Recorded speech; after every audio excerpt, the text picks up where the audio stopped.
It's the SDG Podcast. Before we get started, you can check us out on the web at solutiondesign.com/podcast or find us on all the social medias, LinkedIn, Twitter, Facebook, and Instagram at Solution Design Group. All right, we're back podcasting. Welcome, gentlemen. Today we got Peter Lawrence with us. Hi there. And Chad Jutner and Ian Remembera is back again. Going? Thanks for hopping on. We're going to talk a little bit about this whole outage debacle. It's too big not to talk about. The CrowdStrike thing that happened last week and took travel down to its knees. So, Ian? Well, the world came to a standstill. I'd say that. But basically, what happened is CrowdStrike, which is a cybersecurity firm, pushed out a bad update. In all being fair, it does happen here and there. Like I said, not really. No, it's not the normal occurrence for something like that to happen in production. But from the experience that I've had so far, it does happen. A slight chance, maybe 5-6% that does happen. The issue is this really caused a global outage with companies losing millions and millions of dollars. Now that's a big problem. It's not just about, oh, my computer crashed. Call Kyle, help me fix my computer. This is a little bit more than that. So a lot of attention towards the issue. There, I believe millions of people didn't even know CrowdStrike before this happened. And now CrowdStrike, was trending for the last week, is probably one of the most searched things on the internet in the past few days. So yeah, a lot of things have been put on hold, hospitals, flights, banks, and all that, affecting several services. So it's kind of a big deal. So I thought, we'd all share our opinion on the issue. Yeah. So I've got opinions. Yeah, and in updates in general, I think we'll talk about those too. Yeah. What's your opinion, Peter? Well, I know we were talking about this yesterday, and Chad mentioned the EU had a wrinkle in this, and that's obviously coming from Microsoft says that the EU played a part in this. And it's also like operating system design, right? Root level, you have kernel level, and you have user level, right? So you have these three different levels of execution, and CrowdStrike was at the closest to the operating system level that it could be. And the challenge there is that when you fail in any way in that kernel level, it's done.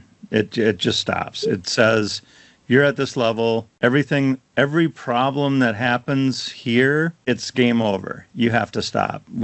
If we let you go, it might be worse than if we didn't stop you. Uh-huh. So it's a safety feature. It is a safety feature. And so that's what happened, right? Ian was asking us before about the blue screen of death and where that comes from. It comes from Windows choosing the color blue as the background for the error message that pops up for this. And it's been blue since Windows 3.1, as far as I know. Yeah. It means you are basically holding the power button down to drop the system, power it off, unplug it, leave it, walk away slowly, make no sudden movements. Talking to Mike Eater yesterday, he talked about the ring architecture, rings of privilege, right? And where like you're talking about. So ring 0 is the most privileged, and that's where the kernel runs. The Microsoft Defender was allowed to play in that space. And then the EU said, well, if Defender can do it, you have to let everybody do it. And so that kind of opened that up. But the problem is that something can happen at that level that a third party can, be involved in, push out a thing that can take it down. Well, and I think with CrowdStrike, I don't know, I did not see anything about Defender being in that space or same, whatever you want to call it. Their configuration files were being loaded when it was running in this tight kernel mode, right? Yeah. And something was wrong. And I read that the type of file, like the testing may have missed or could miss those kind of changes. CrowdStrike works differently than, a McAfee or any of those because it doesn't use definition files. Its product is called Falcon, and it's kind of pattern recognition. It's looking for the kinds of things viruses do. So, right, and this one was related to named pipes, right? So, and that's not just people that have pipes and name them. That is It's a way for inter-process communication to take place. Chad, does this give you kind of a warm, fuzzy feeling being one that has chosen Mac over PC? Ask your question again, Kyle. I couldn't hear you. Oh, sorry. Can you hear me now? Does this give you kind of a warm, fuzzy feeling about being a Mac user versus a PC user? Oh, no, not at all. I mean, we just had Log4Shell happen to my application stack. Log4Shell was just a couple of years ago, right?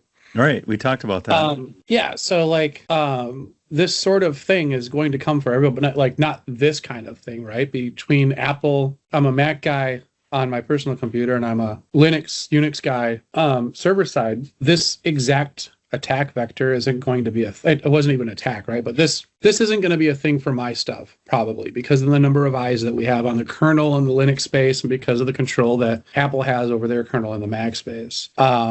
But I mean, that Log4Shell thing sure did a number on a lot of folks when that happened, and it didn't necessarily take down airlines. I don't think I recall that being a thing, but it caused all of us to kind of scramble and, push releases out there fast to account for it. Because if you didn't, you were susceptible to some pretty horrible consequences.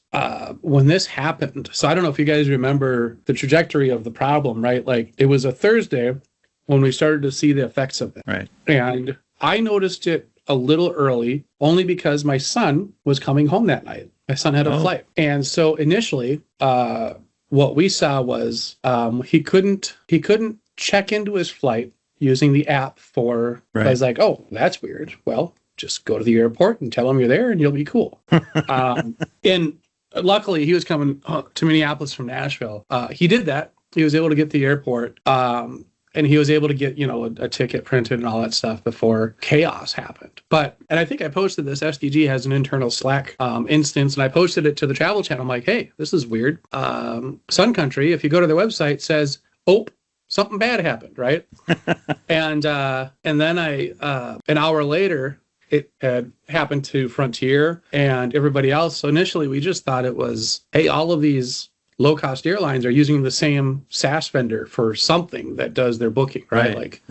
That went down. They're not saying what it was yet. I happened to be sitting next to our friend Sarah at SDG, and she mentioned, yeah, all my Azure stuff is acting a little weird tonight too. But still didn't really kind of put those two together until later that night, when literally everything just stopped. That's not the kind of thing that would happen with, maybe I'm being too cocky, but that's the Log4Shell thing that affected users of that library were not affected like this, right? We just had to rush out a fix so that our systems didn't get hacked into and compromised. We didn't take down the country. Well, because you were running at user level, right? Your applications are running at user level, and so worst case, you took down your application, right? If something were to happen similarly in your app. Yeah, it almost reminds me of the 7 layers of the OSI stack, right, for networking, where it's there's the physical level and the application level, and then there's a handful of levels in between there. This was almost like physical level. Right. Not quite, but that level of access that this thing had to these Windows boxes. So I think one of the things that surprised me the most is to realize how prevalent Windows servers are out there still. The industry's, it was everything, right? And I guess that shouldn't have been as big of a shock for me, but as a guy that's been building in a certain tech stack for generations. It wasn't everything. It's kind of everything. But there were a lot of popular sites that you didn't realize were using Windows, right? It was airlines to ERs to 911 service, man. That's the 911 doesn't surprise me though. The airlines. I thought Delta would be past that. 911. I'm like, okay, I'll get that. Yeah. See, 911 is the one that I really want to be specialized. I want Joe and Joe's friend to know how the operating system works, so that nobody can hack into it, and only those two guys do it, and they have to have a secret handshake before they do coding or something. Well, oh, go ahead, Ian. Oh, sorry. I was going to break it down a little bit for some of our listeners who are not very tech savvy. CrowdStrike uses Falcon, right? Which is I believe it's a software. But basically what it does, it needs deep system access, to monitor threats and detection issues. And then it does that in real time. And then it lets you know if there's any threats that, seeing in your computer or system, and it uses AI technology as well. So it's pretty good. And it's also it's a very functional service, and you probably need it because with today security is really a big thing, and with a lot of malicious users out there, it's a good thing to have. The con is when it fails, it takes down the whole system with it. So the pros is it's really good at what it does. The con is, the con is if it doesn't work, then it brings down the whole system. Right. So one of the reasons why to bring down the whole system is because the layer at which it is, and I think Chad was talking about this earlier, the layer at which it confides in is a very deep layer within the system. So for our listeners back home that ask, okay, so how does something like this happen, right? Because I was reading some comments and it's like, okay, in the IT world, there's definitely like test, pre-prod, and prod. So is this something that went straight to prod? I wouldn't say so. It's like, let's say if you're, a new car, bringing a new car in the market, you want to test every component before you, put it on the road, right? Right. And these companies do test these cars before they go on the road. I believe so. Now, it's up for debate, but I believe so. Every time I start my car, I believe the same thing. Mm-hmm.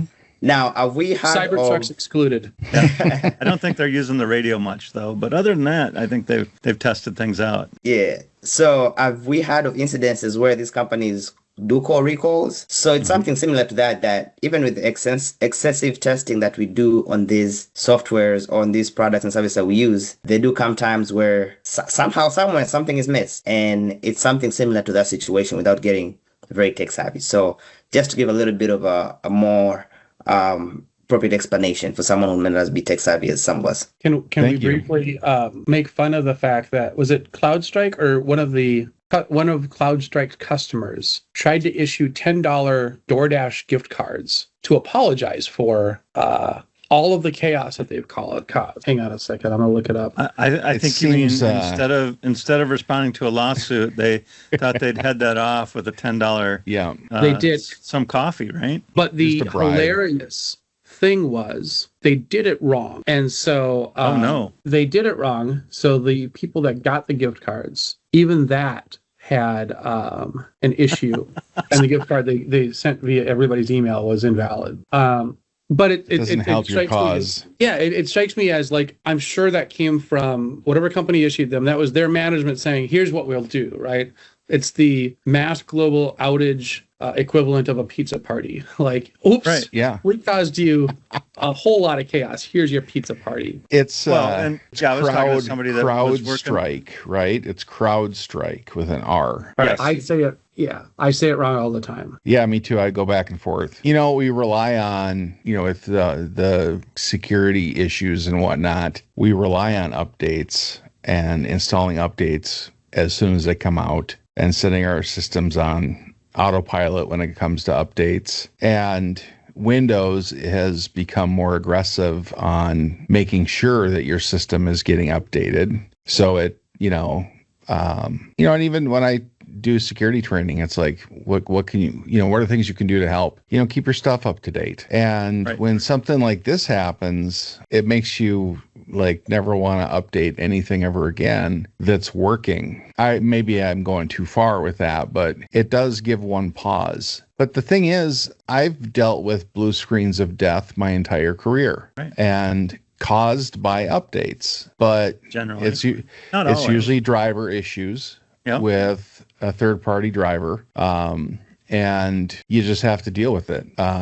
And it's like newer technology. I know USB-C and new versions of Thunderbolt and stuff when that came out, there was a lot of updates for that stuff that caused problems. But it never happened like all at once. Well, I think Microsoft got better at rolling out updates because a long, long time ago, they had the same kind of issue where they might take down a lot of computers all at once. And so not only do they have billions of machines to update, so you don't really want to update a billion machines at the same time. You also, specifically because of this issue, you don't want to update everybody all at once. And they have beta testers and everything all along. Even for their patches, they have people that are beta testing it outside of Microsoft to help them out and help them find things. Also, like Microsoft is like, at one point they were like 95% of the market for personal computers, and then over 50% of the market server side, right? Like and I'm thinking like 25 years ago. And so sure. a lot of the flack that Microsoft gets for security, I think it's kind of unearned. Just their massive footprint makes their security issues so much more visible than anybody else's, right? And they're an easy target. I remember when Windows 95 came out. Remember, I don't know if you remember this, Peter. You could bypass Windows 95 security through the print screen, through the print button on the login page, right? Like there was a login screen, there was a login modal where it's had like username, password. And for whatever reason, there was a help thing. And if you went to the help thing, and then from the help thing, you went to the print thing, and then you canceled out the print screen, it would just bring you to that. It would log you in, right, without a username and password. Developers has to have a way to test, right? Yeah, and so like from those early days, and Microsoft had existed at that point for I don't know a decade or decade and a half, even before that. Right. Any silly little stumble they make, and this wasn't even them, right? This was them complying with EU regulations, allowing a third party into the kernel. It's an unearned strike against Microsoft just because of how successful they've been in building the market that they have around their software. And I think it shows the same issue with CrowdStrike, right? They have gotten very popular because they're very good at what they do for server-side software. We assume. I mean, this is the first time I've ever heard a CrowdStrike, ever. So, which is a good thing. Probably, yeah. I had the fun question to one of the headlines was like bold letter, like big huge font on CNN. Who is CrowdStrike? The company responsible for the global IT outage. And I posted that on our company's Slack channel. And I just tagged our two marketing, I just tagged Claire. I'm like, hey, Claire, what would you do as a marketing person? You ever saw the headline? Who is SDG, the company responsible for every single problem you've had in your life for the last week? Right. You said, I'd retire. Like, yeah. I don't know how they come back from that. Like, what do you, how does... To add on to that too, the CrowdStrike stock really went down, which again doesn't make sense because Wall Street was also affected by it. So I guess it's a double bullet right there. I look at something like this. It's like, yes, who's the most unlikely endpoint protection company to do this again, right? Or to screw this up again? Well, and that's why Microsoft has gotten so good, right? They may have had some bad press in the past, or lots and lots of bad press in the past, but you don't hear about Update Tuesday causing global chaos very often anymore, or printer driver takes down West Coast or anything like that, right? Because they've gotten better at it, because they had to, because they needed to earn back trust. And I don't know how long it'll take CrowdStrike to get, like, how many days did they have before this that they went without a problem? Do they have to have twice as many days after this to go without a problem, do you think? Or they had to go to the wall and reset the number of days without a problem to zero. That's right. Yeah. That had to hurt. Yeah. So I don't know, like, what's going to happen. I looked into their financial situation a bit. They're getting sued. I think Delta is going after them for $540 million in losses, something like that. And, can they weather that? Can they handle it? Right. And they're like a $3 billion company. They were, yeah. Now it's $20. Not anymore. Yeah. But, it's... is going to kill the company. It could very easily bankrupt a company. When this was starting to happen and more of the news was coming out about what was really going on, it gave me Y2K vibes. We got all of the action and none of the preparation for this one. And with Y2K, we had all of the preparation and none of the action. Like, if this happened on January 1st, 2000, nobody would have been shocked. What Kyle said, I'm sorry, I'm going back to Kyle's thing, Peter. That's fine. What do you think this does for an employee of CrowdStrike? If you have CrowdStrike on your resume now, right? Like, imagine the company I'm going to imagine the company starts to wither, right? Like, this isn't the kind of event that Microsoft could survive this kind of an event. I don't know that a CrowdStrike necessarily does. Maybe I'm wrong. Right. I don't know. But what do you think it's like for the employees, right? Like, you go to another job and you have that on your resume, that little scarlet letter, and it doesn't hurt that their logo looks like a scarlet letter. what is that? Like, I think as IT folks, we see somebody with CrowdStrike, we'd give them a load of crap, but like still hire them. But I don't know, maybe we're the dope. Unless it's the guy. Yeah, I was imagine being the QA lead at CrowdStrike, right? Like, hey man, why do you still exist? Yeah, I don't know. I think some of the most loyal employees are the ones that royally screwed up and yet kept their job. Yeah, maybe. Well, Maybe. and I also didn't mean to imply that the QA lead at CrowdStrike should off himself. Oh, when I right. say, why do No. you exist? I'm like, why do you still have a job? Like, Right. Yeah. or why would you ever continue in that career path again? I would get really comfortable with bartending or carpentry or something if I were that guy. for sure, that would. I mean, But I would. that's what we all worry about. I think I would have a different opinion on that. Is it and this is for you, Chad. Is it because of what happened in terms of maybe pushing a bad update towards production, or is it because of the magnitude of what happened? CrowdStrike had a QA issue more than anything, right? Like something got through that was common enough to affect the country. It was common enough to be the front page headline on CNN. And in my IT career, my goal is to never be a headline on CNN ever. Ever. Or anywhere. Yeah. This even was even in the local weekly shopper, I don't want to be a headline. Yeah, I don't even want to be on page 6. But like this guy, whoever's in this role or this team, failed in that, right? Like something got through, right? And maybe it wasn't QA's fault, right? Like it sounded like it could have potentially been a corrupted DLL that got pushed out. I think we had a friend at SDG who had a friend that knew that in somewhat tangential to this that mentioned that every version of the bad DLL that they got back was slightly different than the one before it. So something, maybe it wasn't QA, right? Maybe we should give QA a break. A little counter issue in their build server. Yes, something either in QA or as part of the build process or as part of the deployment process, something there failed massively. Right. And that person, that team, and I feel bad for them, they're going to be associated with that. Maybe not for the rest of their life, but at least for the next. Unless somebody knocks them off the throne. So maybe imagine maybe that. it's with looking at, I guess, their entire DevOps situation. Is there something in that is missing these types of errors, in the QA part of it? Or, I mean, Ian, what would catch this before you enter production? You're in that pre-production environment. It works. Like how rigorous does the testing, or is the testing, and how rigorous does it need to be? Well, if you know that your production environment is that huge, it definitely has to be very rigorous, because the impact of what will happen if such, something of this magnitude happens. So you cannot afford to have any mistake in production. Now, a lot of the prod environment, a lot of the testing when it comes to pre-prod or testing environments, a lot of them are automated, but also you do have people overseeing these automation processes. So that's where the QA team comes in, right?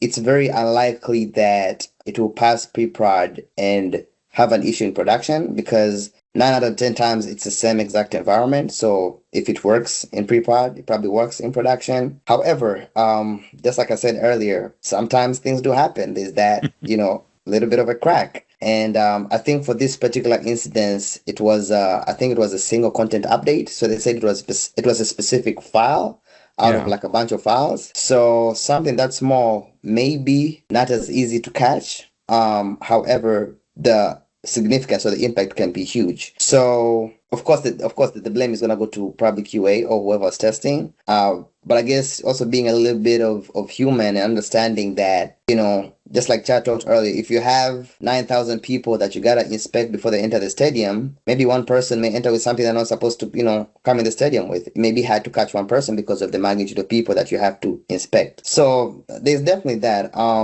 But to answer your question, if you know the production doesn't even have to be huge. Anything as regards to production, your testing process has to be very, very rigorous because, especially if you have e-commerce clients, every minute that the site is down, they're using, a lot of dollars. So, but that doesn't mean that if your production environment doesn't have to do with e-commerce clients. It should be maybe a little bit eased up when it comes to testing. It's still the same concept that testing has to be done. But like I said, it's just unfortunate that sometimes these things do slip through the cracks. So it's something that, maybe a team has to sit back and kind of like figure out like, where our cracks at. You want to know the cracks in pre-prod, not production, I can tell you that. But sometimes when it happens, and yeah, you're gonna need to have those hard conversations. So I'm guessing every IT organization in the country is looking at their third-party vendor process. They're looking at their software deployment process. They're looking at their internal build process. Even if they weren't part of the problem this time, they're going to look and make sure that they've done their due diligence and made sure that pretty straightforward and that they won't get bit by this. I talked to a gentleman over at our network vendor that manages our firewall equipment, and they had 3,000 endpoints. Of those 3,000, 1,000 had the issue. Right. And, we have 24 licenses for CrowdStrike for our MacBooks because it doesn't have Defender. So it's like an extra layer. Luckily, they weren't, impacted. He said that some of that stuff, I guess if it was virtual, just rebooting it like 12 times fixed it. There's a number of ways that they fixed it on different systems, but, also evaluating like your ability to access that stuff to fix it.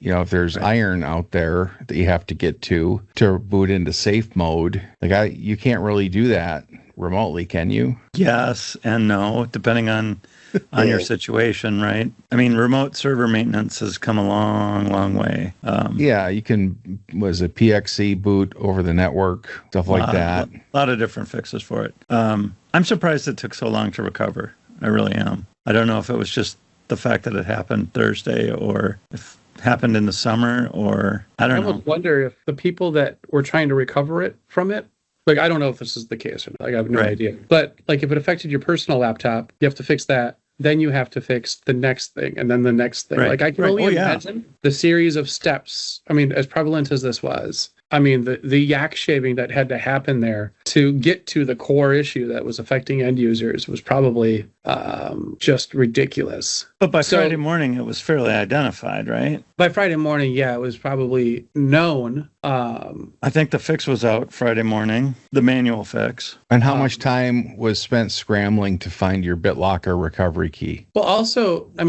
part of what I've heard is that folks have to 15, 16, 17 reboots for the fix to apply, right? Yeah. Which multiply that by the scale that some of these companies probably operate at, right? I can't imagine Delta's reservation systems. I don't know anybody in that IT organization. I can just fathom, the magnitude of that. And then the exhaustion that must have set in for the next, because those guys probably didn't rest for probably 3, 4, 5 days. Yeah. It was probably nonstop. Yeah, at least you're putting in, that's your 80-hour work week right there. That's overtime right there. Oh, go ahead, Ian. No, I was going to say that's definitely overtime right there. So maybe check on. Well, our firewall vendor called in everybody that worked there. And I got a call from one of their account execs, not even ours, those folks just calling and checking in with people, so. Good thing the phone system didn't use cloud. People were reacting and getting things. This whole thing sucked and it was widespread, but how long did it take for the fix to go in to recover? I don't know the total number of days. I don't know how long it took the airlines, and it was what's the issue? Well, with the airlines, it was their scheduling system. They couldn't get staff there. Right. And you don't have a pilot. I know Ian is I'll fly this thing. We'll figure it out in the sky. Between the two of us, we can do this. Yeah, they won't let you. No. Well, there's a lot of stuff too around scheduling because there's regulations and stuff about how many hours they can fly, and then before they have to take a break, it's a certain amount of hours, and it's tricky. What did Emily say? They were watching Spirit airline planes taking off and being jealous because they were on a different or older system. People that were on older stuff that didn't update. they were kind of happy about it, or not that the issue happened, but that they were not as up to date. So is it still good to be up to date, or should we be evaluating our update system and making sure it's staggered, so it's not hitting systems all at once? Staggered, A, B, A system, B system. Yeah. They're the same, but not at the same time. I mean, here's a trick that I use for me personally. Whenever I get an update, especially like on my phone, usually, you got to update this app, or you have 50 updates to do. I take my time. That's what I'm going to say. I take my time. I don't do it initially when, I'm given the suggestion by the application to update. I give it a minute or two. I've had from like friends where, let's say there's an application that needs to be updated, and they're like, "Oh my God, I don't like the update." I'm like, "Well, they haven't updated mine yet, so I'm okay with that." So personally, that's a tactic that I use. I take my time before I update, just to see if there's any reviews from friends, or if there's everything is okay. I'm probably the last one to update. Not usually the best of practices, but in a case like this, I mean, it helped Spirit Airlines, so maybe it's something to really consider. Well, it was like service packs that came out for Windows servers and server products. You want the service pack because it fixes the timer issue in SharePoint Designer, the wait until. Well, you never installed the thing until the first service pack came out, right? Or did I? I don't know. But that's the day. I mean, if you install the first version of anything, like driving that first Cybertruck off the lot, when I worked in the selling trailers, mobile homes, the new factories took a long time to get those houses. There's a lot of fixing that happened on site after they were delivered. If you got a house from Durango that had been doing it for 20 years, everything was awesome. Seguin, the new factory, not so much. So it's it's good to wait, but then there's the wanting to get ahead of 0-day attacks. And 0 days is a horrible thing, right? It's like it's already happened. We just learned about it, and the thieves are in the temple, right. And you got to react to it. Favorite Prince song, by the way, "Thieves in the Temple." That was one of my favorite Prince songs. I think the days, I mean, I don't know. I think we say this all the time. Like, we're going to get really excited about deployment processes or QA processes for a little bit. Oh, you're absolutely right. And then, probably within a couple of months and gotten back to whatever, right? Not that there's a problem with this. We had this almost this exact same conversation with Log4j. Like, we did. Are we going to change anything? Yeah, we're going to get really excited for a little bit, and then we're going to roll back to what we were. I think it's just time and money, right? And we don't have enough of either of those things usually. Yeah. Will things change temporarily? Yeah. And then we'll be bored with it again. Or maybe somebody comes up with some new. I mean, I think you guys kind of hit on like the red-green deployment patterns, right? Like, hey, bring these up. We good? Yes. Then bring the other stuff down. Super valid, super great. The minute it breaks, we're probably going to, or the minute it becomes inconvenient, we'll probably go back to what was convenient before, which is just like, hey, blow it all out there. And I think for this specifically, that's probably what it was for these guys, right? Like, they got comfortable with a deployment pattern that has worked for a decade or 2 decades. Like, hey, this is how we do deployments. We don't have a problem with it. Now there's a problem with it. Oh, well, the fix is inconvenient and it's time consuming and blah, blah, blah. So let's go back to the old way. Yeah, do you really want to spin up twice as many servers as you need, right? What have we learned? Everything and nothing at the same time. Yeah. So will storage go way up because you're looking at, if you have a virtual environment, like is it pre-built to handle, twice as many versions of the server and all the snapshots you want to be totally resilient? When I did server installs and things like that, it was always like, well, what are the minimum system requirements? That's what worked when they first built it. Now there's been a service pack and there's going to be updates coming. Like, you don't want to start with that bare minimum and then be in trouble. Never buy the bottom of the stack laptop, right? Because everything just gets faster and takes more of everything. So is there a way to prevent this from happening again? I don't think you can and still be safe. I don't think you can and still be yes, there's probably how should I say this? I don't think NASA will ever have this problem, right? But if every IT organization went through the rigor that NASA does for their deployments and for their code and everything else, we would never get anything done, right? Like we're not launching astronauts into outer space and dealing with the consequences of failure there. We're writing business apps for large companies, which for the most part, it's a relatively, I don't want to say boring because I get some thrill out of it, but like, it's not sexy. Like I'm not working for NASA. I'm not working for Riot Games. I'm not working on something cool that everybody recognizes. I'm working on back-end systems for large companies. If I followed the same set of QA and performance metrics than NASA did for what I do, multiply every estimate that I put out there by a factor of 4 or 5, right? Like we're allowed to be our velocity, it has a correlation to the consequences of something like this happening to us. Right. It's going to happen again. It will. Well, I look at like how many people do you have on the planet that are capable of, like, if you change to what's it called, microarchitecture, where like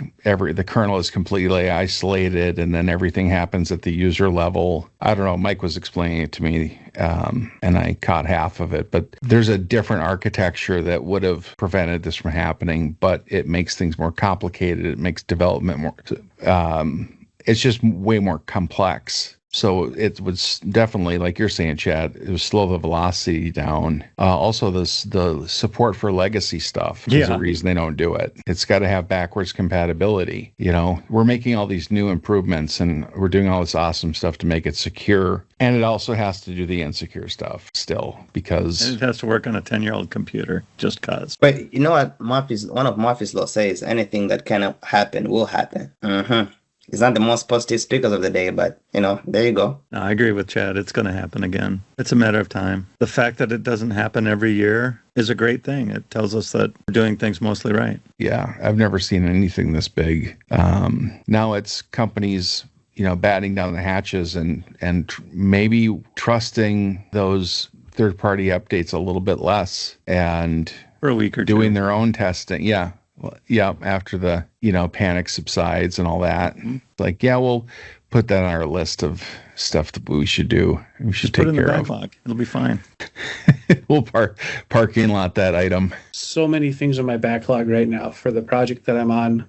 We don't talk about our projects much here, but in vague terms, put it in the backlog is a nice way of saying we'll probably not get to that. Right. And you're right, Pete. Like, it's a throwaway comment, but very accurate. Like, for me, hey, we should upgrade all of our core libraries. All right, we'll put it in the backlog and we'll let our product owner prioritize a feature that is not visible to users or that doesn't seem to have any immediate tangible benefits. Let's prioritize that, and hopefully you're working with, product owners and folks that understand the importance of keeping current with libraries and associated things. But I don't know that that's super common, right?